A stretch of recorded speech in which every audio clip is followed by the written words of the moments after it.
Even in the throes of one of the worst economic and financial crises in history that spurred volatility and prompted strict austerity measures by governments around the world, Guyana's economy recorded signs of stability and growth. Having repaid a burdensome $1.5 billion in debt equivalent to 94% of its revenue, the Guyana government is well poised to channel the much needed resources to the development of programs in the social sector that will afford a better quality of life for citizens. The country's landscape has since transformed, and a drive along the east bank of Demerara illustrates the picture. I've left Guyana 30 years ago, and because of the World Cup and because of the things and the changes Guyana went through within the last 10 years, I think cricket is what Guyana needs to mobilize the people and bring the people back together so that Guyana could get its recognition back on the world stage. I'm very proud of it, like I'm very proud of the airport. What I left behind and what I saw there is very, very exceptional and it's world class.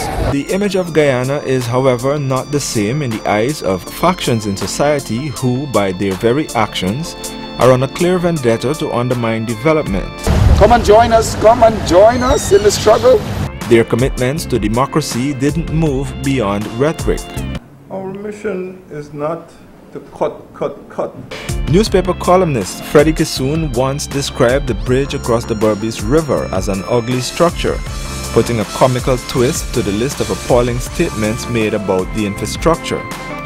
Calls for a restructuring of the toll system was deemed impractical. Even if the company was a government company, we would have still had some difficulties in reducing the crossing, because NIS, that's one of the areas they have their biggest investment and where they get some of their biggest earning from their investment. If you take that away from them, then you can threaten the very existence of NIS, because what they will do, buy government bonds for 1%, 2%. And the second institution that earns a lot of money, apart from the many private sector people who are invested there, is the New Building Society, another institution that is providing a big service to the public in lending money at low interest rate for poor people to build houses. The new configuration of the parliament following the November 28, 2011 general elections gave the opposition a slim majority, but the arsenal needed to unleash what the government described as a spiteful, vindictive agenda that placed the livelihoods of many workers in despair. Actions were taken without any remorse. Even if those workers want to be rolled in with this plea from the minister is that their jobs are going to go, well, if some have to go, well, fine.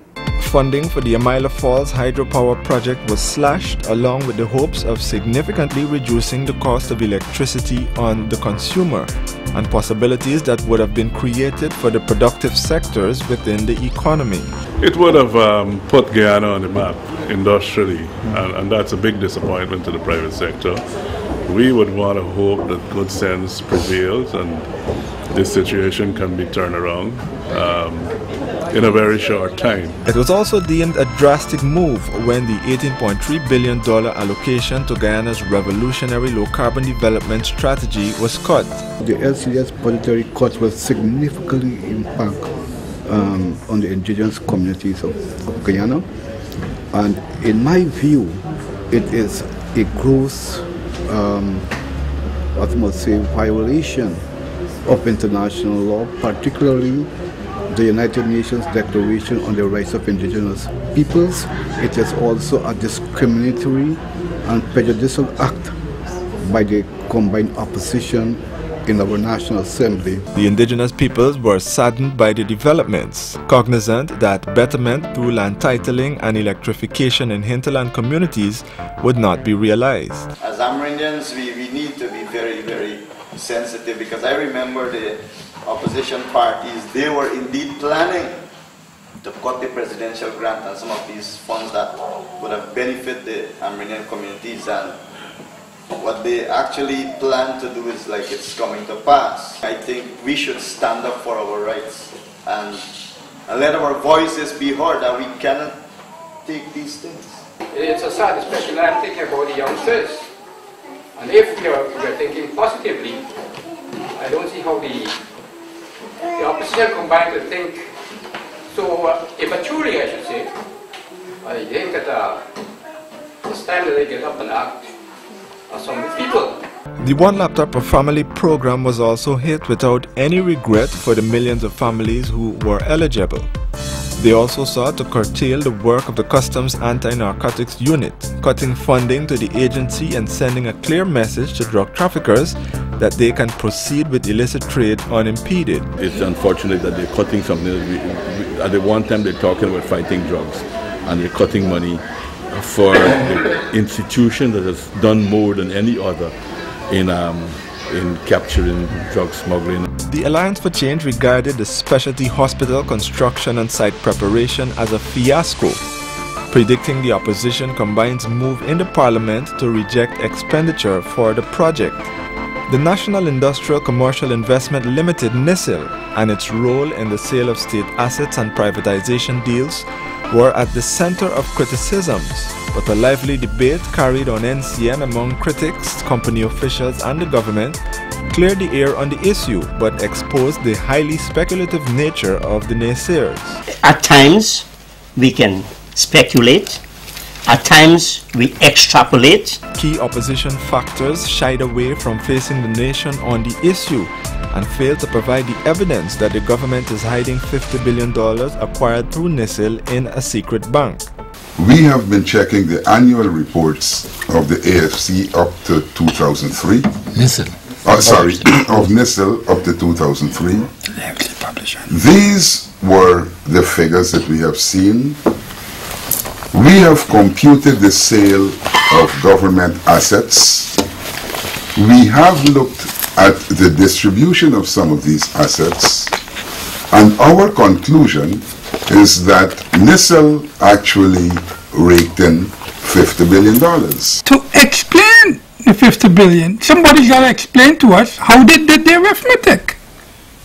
And if they can't explain something as simple as that, and they're asking us to be transparent, we don't know where the number came from. It's a waste of time to try to respond to a number that, for want of a better word, is pulled out of the air. I call it jumpy arithmetic. The Kaicho News did not publish. Kaicho News was not responsible for that. That came out of the mouth of the politician. Like who I am, the publisher, we are only the vehicle of what the politicians say. Just like you can see. Yeah. Right? So we just carry what the politicians say. I wasn't, or my people wasn't responsible for that article.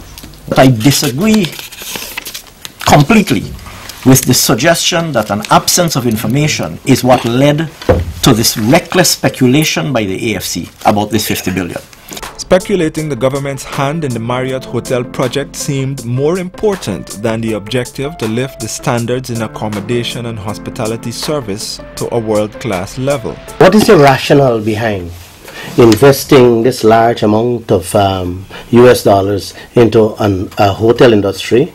What kind of feasibility study was done and who did it? The Marriott Hotel is a project that it has long been recognized that Guyana would benefit from an internationally branded hotel. We don't currently have an internationally branded hotel. You have the potential here with a small government investment to leverage more than $50 million US dollars of private capital in this project. And you have the opportunity to raise the bar significantly in the hospitality industry. There are examples across the Caribbean of governments, in some cases, constructing an entire hotel. You have examples, you don't have to go too far to see those. You have examples in Trinidad, you have examples in Barbados, where you have government-owned internationally branded hotels financed by the government. We're not actually saying that the government will finance the Marriott. We're saying that the government will make an investment, a catalyzing investment, that will then leverage private capital to construct the hotel. The largest investment in the history of the sugar industry, the Skeldon Sugar Factory, faced performance challenges, and while the government promised to correct the situation, it refused to buy into criticisms that it should relinquish its hand in the industry. Guyana's decision to keep the industry alive at a time when other countries in the region exited was deemed justifiable, when Latin America and the Caribbean and European Commission Director of Development Cooperation Jolita Buscavicini came to Guyana on an assessment mission in April this year. I came with certain doubts. I was wondering, did the government of Guyana take a good decision to stay in the sugar industry? Do we need to protect and fight for the place in this industry? And what I saw reassures me. I think Gaisuco is at the turning point where, with a little help and a bit push maybe from the investment, be it from the government, and we would be more than happy to support, could really turn around and conquer even a bigger share of the market. There was doubt that the Guyana National Stadium at Providence and the country as a whole would be ready for Cricket World Cup in 2007. But determination and patriotism proved the critics wrong.